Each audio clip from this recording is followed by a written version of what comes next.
রাজশাহী বিশ্ববিদ্যালয়ে আম্বারের সাথে অধ্যাপক মাসুদ যে ব্যবহার করেছে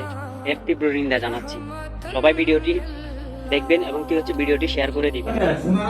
আপনি চিঠি আনতে বেয়াদব ছেলে কিসের চিঠি বেয়াদব তো আমি ডেফিনেটলি বেয়াদব আমার সাথে বেয়াদবি কেন কেন বেয়াদবি না হবে আমি তোমাদের জন্য এ করছি তুমি কে আমি যে মানে আমি নির্বাচিত জিএস তোমরা কথা বলো ওরা কথা বলবে আমি তো শিক্ষা দিতে তুমি কেন ঢুকে চলে আমি ঢুকবো না আমি নির্বাচিত আমি কেন ঢুকতে পারবো না কেন কেন মিথ্যা সবসময় তো মিথ্যা কেন আপনার সচিবকে ডাকেন আপনার সচিবকে ডাকেন অনেকে ডাকেন উনি কি বলছেন উনি কি বলছেন না সচিবকে ডাকেন আপনি সচিবকে ডাকেন আগে আমার এখানে আসো তুমি কেন আপনার এখানে আসো না কেন আমার রাইট নাই আপনার এখানে কেন রাইট নাই আমার আপনি এখানে উনি যেটা বললো আপনি আমাকে বলতে পারেন